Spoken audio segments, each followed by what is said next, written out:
Please hold your questions till the end, and don't forget to leave feedback on sked.com. Thank you.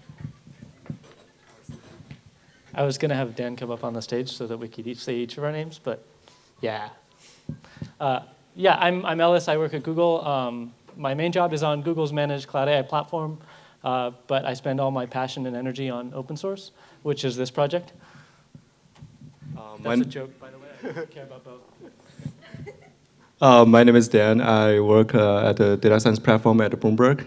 I'm also a passionate for open source and also enthusiast to solve data science problems. Cool. So KFServing is a new project in the Kubeflow ecosystem.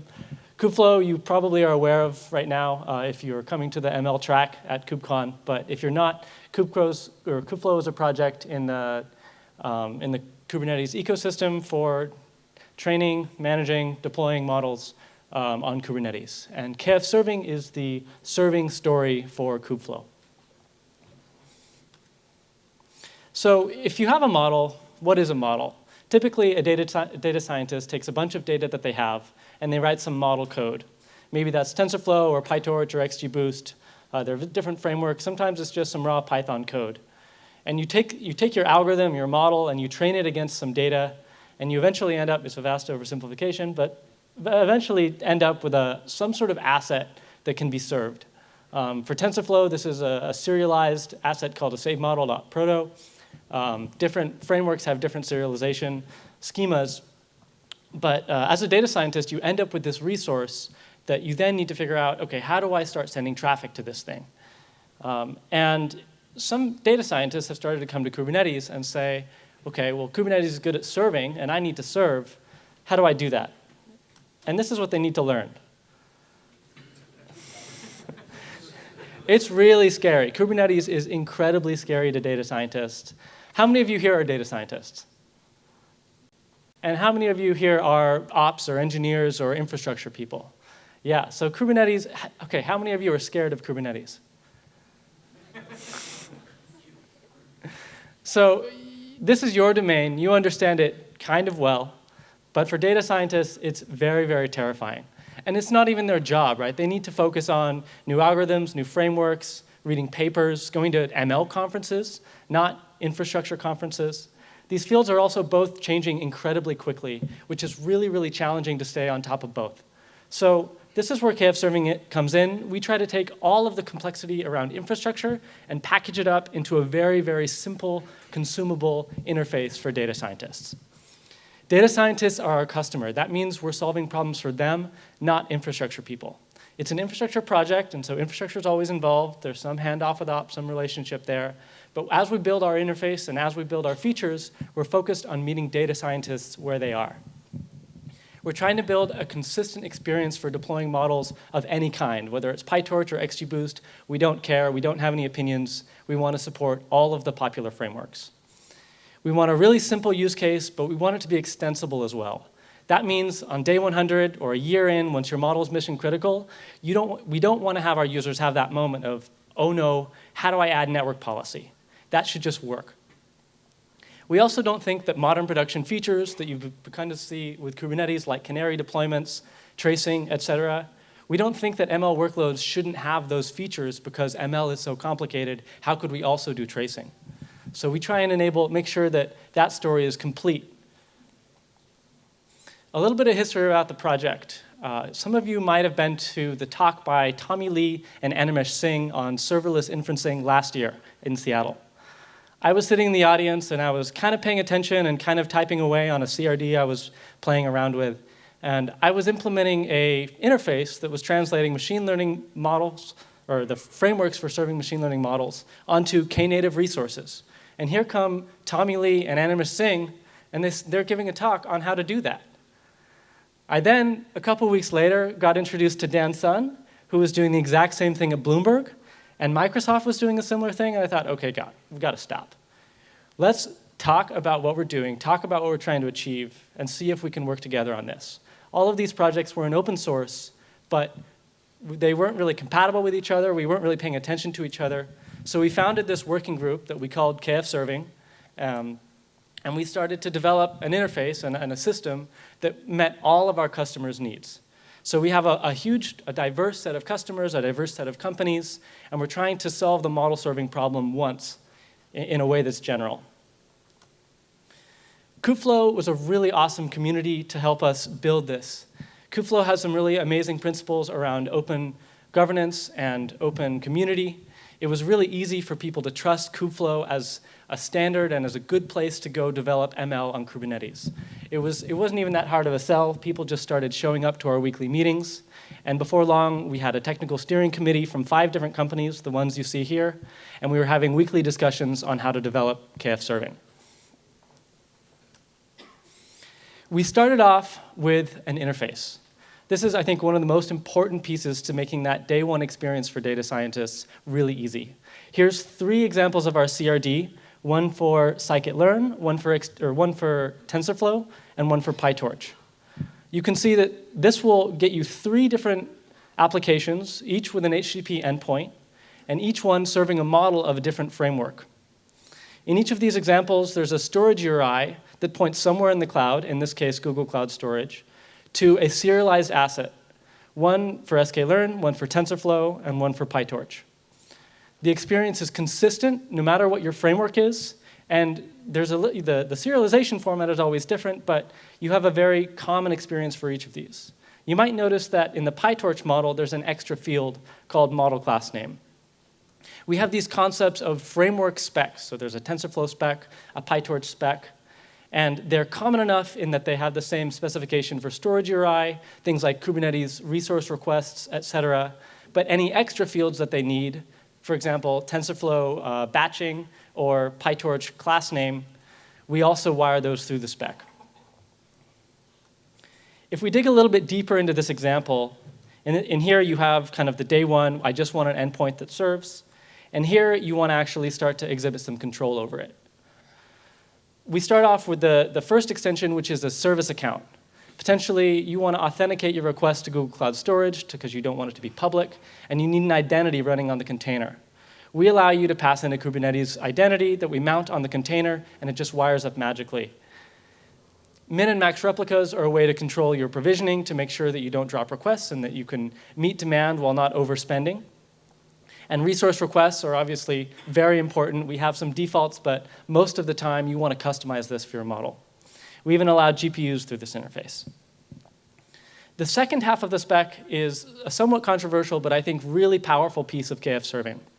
If you think about how to do canarying, and this is our canarying mechanism, how to do canarying as an ops engineer, typically you would create multiple Kubernetes deployments, maybe set up an Istio virtual service, and route between them. Other systems like Knative allow you a separate interface that's fairly similar to do traffic splitting and canary deployments.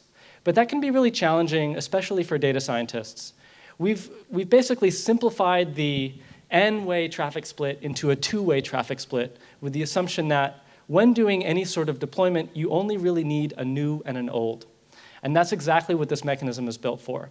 If you use just the default, you get a standard blue-green deployment, as most of you are familiar with the Kubernetes deployment resource. If you do a canary with %0, you get what we call a pinned mode, where you have an addressable primary, or addressable default, and addressable canary endpoint. And that allows you to send traffic or experimental traffic to the new endpoint, but customer traffic isn't sent there yet. And then the third option is canarying, which is this percentage here in between the 2 specs. And that allows deployers to slowly increment the traffic to transparently pass requests to the canary deployment. In this example, we're experimenting with an Iris v2 instead of Iris. And as we slowly increment this canary per traffic percent, we can gain confidence that our deployment is not going to break our users. Eventually, we'd go to 100, flip the canary and default, and then delete the canary afterwards. That sounds like a lot of complicated functionality, and it is, and I certainly don't want to implement all of it. One of the most amazing pieces about Kubernetes is that Kubernetes itself is very extensible, but so are the layers that are built on top of Kubernetes. Many of you are probably familiar with Istio and Knative, which are projects that we've chosen to be our foundational layers for serverless and networking. KFServing is focused just on the machine learning problems. So when a data scientist comes to us and they say, I need this network policy thing, my ops team is demanding this before we can serve this in production, or, oh, my auto-scaling is too slow, or my auto-scaling isn't responsive enough, we don't have to implement that. We can work with those data scientists, move down the stack, and talk to our friends at Knative and Istio to implement those features. That allows those features to reach a higher purpose and also make sure that that we don't reinvent the wheel at KFServing. ML service meshes. Why do we need a service mesh for ML? Well, like we said, we think that modern production functionality is necessary for all workloads, including ML. A service mesh is typically implemented as a proxy that's dropped into every workload. That proxy controls all traffic in and out of the pod and allows you to transparently implement a whole bunch of features like tracing, authentication, HTTPS upgrading, network policy. All of those things are maybe not something that you'd want on day one, but on day 100, when your ops team comes to you and gives you these requirements, you don't have to do anything. You can keep your KFServing setup working and just start applying Istio policies, and it works magically. This is that layering you saw in the previous slide, and it's really critical for how KFServing maintains its agility and provides these features to data scientists. Knative is the next layer. I don't know if any of you have worked with Knative before, but it's a fairly complicated resource model. I think it's the right resource model, but it's also a little bit too much for data scientists. Most people only need their top-level resource, which is a service, but sometimes you might need, or rather, the underlying resources are just kind of overly complicated. So we've abstracted Knative, but we still get all the benefits around routing and queuing that Knative has. The most valuable piece of Knative for us is the KPA, or the request-based autoscaler. If you're familiar with Kubernetes horizontal autoscaler, you're probably familiar that you can set a CPU or memory target, and once you exceed that target, you start to scale up. This doesn't work that well for a lot of ML workloads, especially ones using accelerators. If you're not CPU bound and not memory bound, how do you know to scale up? You could do something like NVIDIA does, which is NVIDIA provides duty cycle, which is a GPU metric, but that's effectively power on the GPU, and it's often the case that the ML model isn't using the full power of the GPU, and so it's really hard to figure out exactly what metric to set there. The request-based autoscaler, however, works really well. There's a concept of desired concurrency and actual concurrency. And so for machine learning models, desired concurrency we just set to 1, which tends to work really well because ML models tend to max out the accelerator.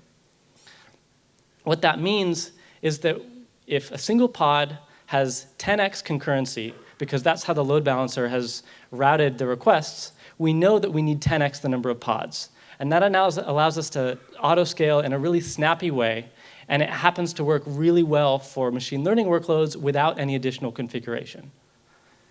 You can always pass in extra parameters to change that desired concurrency if you need, but for almost all workloads, we found that 1 works incredibly well. And that's a really powerful simplification for data scientists and our interface. So what we have here is we've taken these 8 lines of YAML, this very simple interface that's not a container, it's just a stored asset. It meets the data scientists exactly where they are. And you get all the features, production features of ML, and everything you need to scale into the future. That was KFServing v 0.1. We're now on KFServing 0.2, and we've continued to listen to data scientists and continued to look at the industry to see what we could simplify and what we could automate. We came up with these 2 extra concepts of transformer and explainer. You may be familiar with the field of explanation, which is where you send multiple requests to a predictor and you perturb the input several times to see what predictions come back. When you look at all the results based off of the perturbed input, you can make some reasoning, or you can reason about those results to figure out what parts of the input were most important in getting this prediction. It's a really cool field, and there's another talk on this by Selden later. They have an explainer library called Alibi.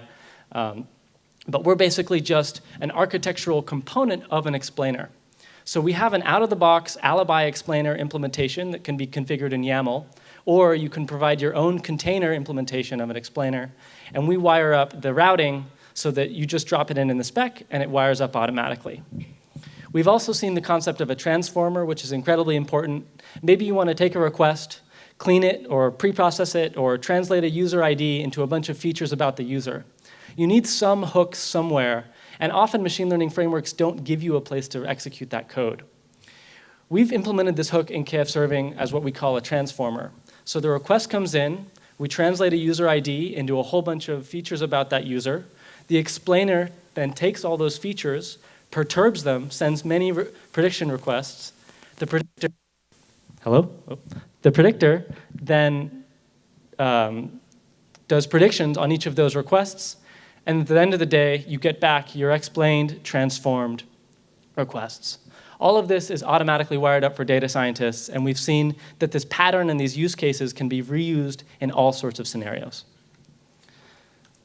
Now we're going to go to Bloomberg to see exactly what their use cases are and how they've leveraged this to build their data science platform. So next I'm going to talk about how KFServing is used on our Bloomberg data science platform. So Bloomberg data science platform is for Bloomberg's machine learning practitioners, and it runs on a compute class with GPU nodes. Bloomberg has a sizable number of data science and AI teams, so almost a lot of the team need to run their inference service on production. Hello. Serving models on production is not a unique problem to Bloomberg. As Alice just mentioned, different companies currently doing a different way to serve models, and even within organizations, teams are doing basically various different by themselves. And so we reached out to the community early this year, and we talked with Alice and a few leaders, and we started the KFServing to really address all these issues by providing standardized and outbox model serving across different model frameworks. And to have a complete story, we also support model explainability and inference graph with A/B testing and multi-arm bandit. And KFServing can be easily run our current existing Knative and Steel stack. That's a pretty nature move for us too. So this is a diagram for typical machine learning life cycle for Bloomberg data scientists. Data scientists spend many cycles to train a good model from their local development environment to dev and to prod to train a proper and good model. And many of the data science actually thinks, I have a model now, my job is done. And this is operational people's problem to please deploy my model to production. Actually, the last step is very critical because in order to realize all these business values of the models, you have to serve the model on production to serve the real production traffic.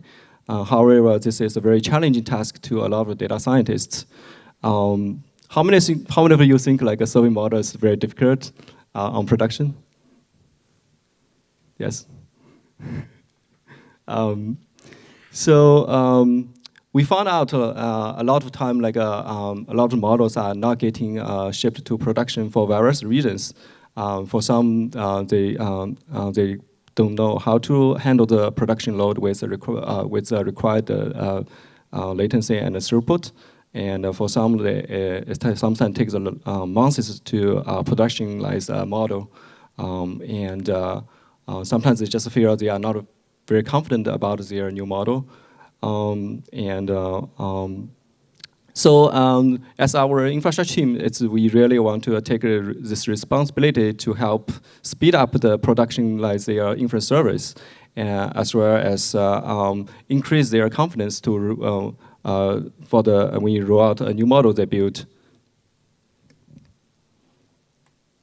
So in addition to all the deployment complexity Alice just mentioned, we also, for Bloomberg, we also have a long list of production requirements. We want to support production user with 24 hours and 7 days support. and we want a safe rollout and rollback procedure. And we want to have established the build process for the image get deployed to production, and to have a approval process for all the inference service deployment. Once inference service is deployed on production, we also need to have all the logins, tracing available for people to debug their problems, as well to monitor the latency and the throughput. We also need like a reliable alerting whenever the inference service goes wrong. KFServing comes into picture, and it actually helps us to address a lot of the problems on the list. Since KFServing is building on a serverless framework, it abstracts away a lot of the deployment complexity for us, and it offers a canary rollout strategy. And it also provides a very clean and a declarative interface, which is very easy for people to review, and which answers question: what is actually deployed to production? Are you rolling out a new model, or you change some configurations, or you change the normal instances? KFServing also expose a set of standard metrics for latency, throughput, and concurrency. So, which is will be critical for us to, based on those metrics, to set up alerting. So, as you can see, KFServing is a very critical piece on our platform architecture, which is built on top of Kubernetes. So we spent the last 2 years to establish a solid training infrastructure to allow users to train models with all these various different frameworks. Now there's a lot of need to ship those models to production, and KFServing is a very critical piece to provide a standardized model serving across all these model frameworks, with production quality. Next, I'm going to talk about the Bloomberg use case for the production inference. So the most important use case is we want to standardize all the model serving across model frameworks, and also we don't want each team to reinvent their wheel to build their own model server. Over the time, that is not performant, and it's very not like transparent to what is actually going on in those servers. Pre and post processing is a very common step in the inference, and as you know, Bloomberg also has a lot of natural language processing use cases. So text classification model explainability is also very interesting to us to help us build a trustable AI product. We also wanted to do inference on news Kafka streamings, where all the news comes to Kafka, and we want to do a real-time inference on those news stories. We also requires like a GPU inference with TensorFlow and PyTorch model to meet our latency and throughput requirement. We are also very working closely with the community to build out a GPU sharing solution for us to improve the utilization of GPUs. There's needs for A/B testing as well. So we'll go through a few examples, the use cases we are currently using. So this example where we want to use a KFServing's transformer concept. Let's just talk about.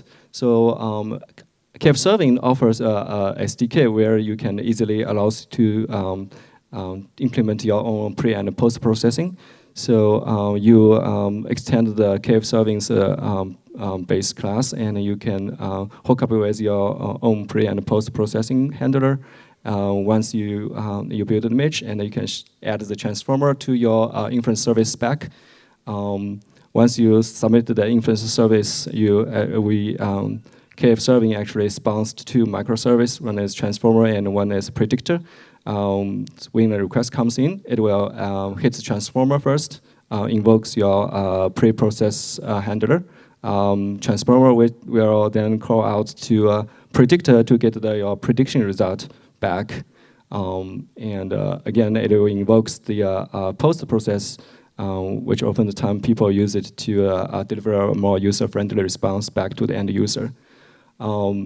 We separated the concept of a transformer and a predictor for a good reason. And in this way, you can actually keep your transformer code while you can switch your predictor with a more performant model server. For example, like Onyx, if you want to. And also, you can scale a transformer and a predictor differently. You can even run transformer on CPU and predictor on GPU.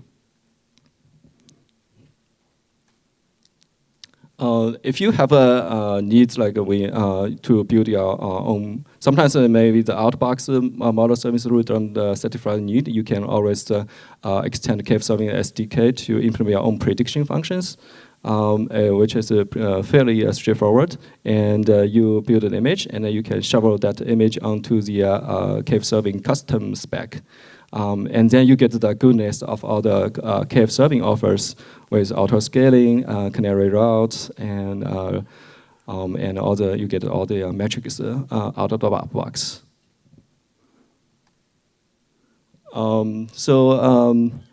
Model explanation is becoming more and more important nowadays on the production inference service. So Alibi is an open source from Sheldon for model explanation and interpretation. It supports multiple use cases such as tabular text and image data. It's a black box model explanation algorithm, which is implemented based on a paper called Anchor Model Agnostic Explanations. This is the text. Alibi text explainer is very interesting to us because we have a lot of the NLP use case where we can easily integrate with our in-house NLP model server. Since Alibi text explainer, all it needs is to have the accessibility to a prediction URL, and you add an explainer onto the inference service spec. You can actually get back the explanation results. So when you call the explanation endpoint, you will get the explanation back in addition to the prediction result. So here on the right side, you can see an example response where it finds the anchor with the word flashy, and which means that's the word has to, if that word is present in your text, it will ensure a prediction regardless of other words in the text. We also have a use case where a lot of news come into Kafka, and we want to have a inference pipeline where it goes through a set of models and doing the name detection and deduplication, and then after the last step, the result gets shuffled onto out of the Kafka topic, and then which can be further consumed to for the downstream clients. Currently, we are also making an A/B testing proposal to the community, where we want, in contrast to Canary Route, where it helps test your service performance or health. But sometimes you may also want to test the model accuracy with the real production traffic. So here we want to introduce this concept called the inference router, where you can do deterministic routing with control and experiment group. So the control group, the request from control group all route to model 1, and the request from the experimental group all route to model 2. So, and then you basically start a trail where you can start to collect the actual user feedback from your prediction result. And once you accumulate enough examples, and then you store into some database, and you can do a statistical significant test between the two models to decide whether you want to use the new model or not.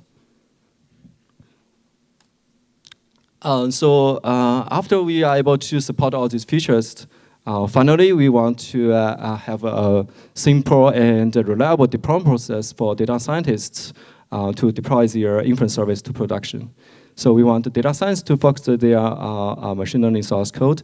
And as an infrastructure team, we provide orchestrate the entire CI/CD pipeline to help them to build images and the versioning and produce the models.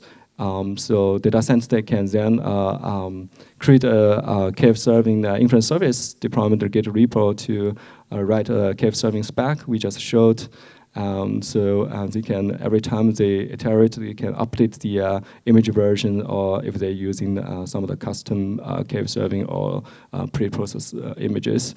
Whenever they write a new model, they can also update the model version on the spec. So and people can review, and then after review, it can it will then get deployed to our Kubernetes cluster. So current status, we have been running Istio Knative stack for almost a year, and we started with functions service on and now we are actually migrating to KFServing, and we are working very hard with the community to get KFServing toward Kubeflow 1.0. We started having user trying out our dev cluster and giving us feedback. And meanwhile, we are working on the production deployment process and aiming to get this production ready, hopefully early next year. All right, demo time. So the demo is about how you can build an end-to-end inference pipeline with KFServing.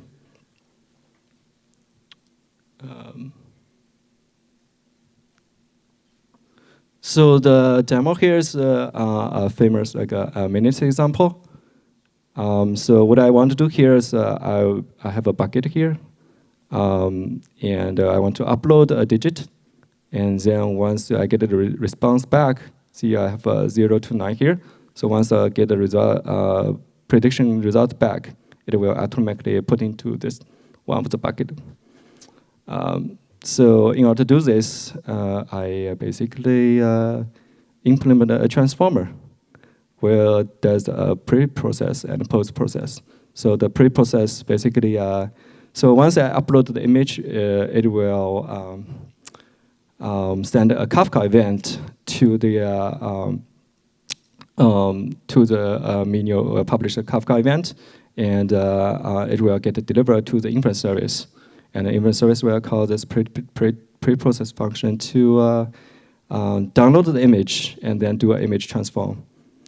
After you get the result back, it will invoke this post-process where it gets the raw prediction, and then it will find the right bucket, and then I do an upload to that bucket.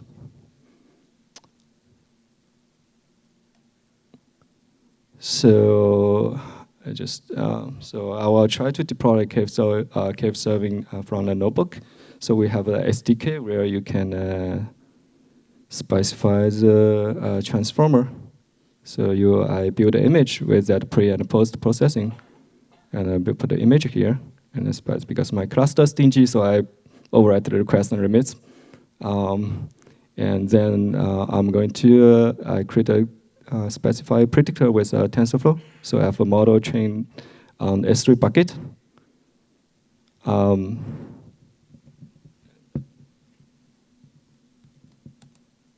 So I then create the service. Okay. Yeah. So I will take a few seconds to have the service spin up. I'll check the pods.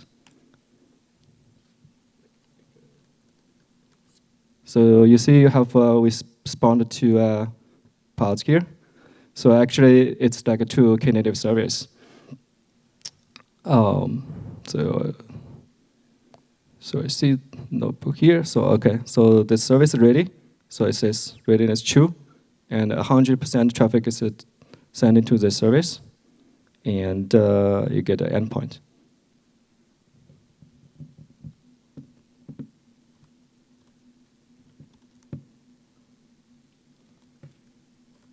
So next thing I'm going to do is I'm going to hook up to the Kafka.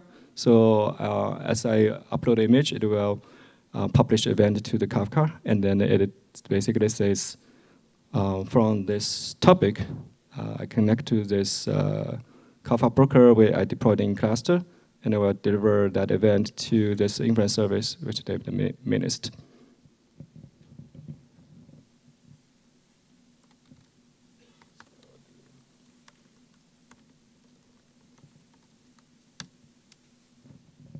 So here then you can see spinned up a Kafka source pod, which is basically a Kafka consumer. It reads the events from the Kafka queue and then calls out to the inference service. So everything's set up. And then I can upload the file. Okay. And then I should go to one of the bucket. Oops. Where did it go?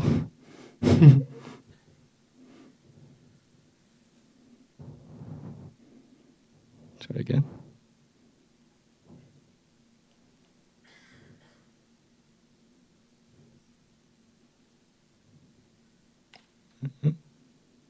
Did I upload to the wrong place? Oh, yeah, it went. Actually, it went here. I think I built a bad model here. It should be go to 5, but it went to 9. So that's why I need data science help, because I'm. So I will leave this problem to data scientists. I actually help.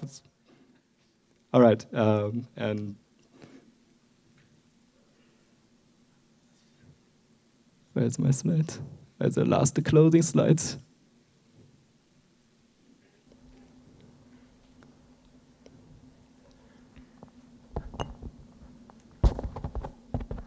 So I think we have time for 1 or 2 questions, and then we can take questions out in the hall if anyone has it. I think you were very fast. Once you have an endpoint made, I'll repeat. Yeah, well, once you have an endpoint made with KFServing, what does the kind of request structure look like? Yeah, I should have mentioned that. Yeah, so the question is, once you have an endpoint made, what does the request look like? And this is a really big question for us. We call it the data plane. How do you structure a request for a prediction? And it's a fairly large question. Every single model server that exists in industry right now is similar and a little bit different.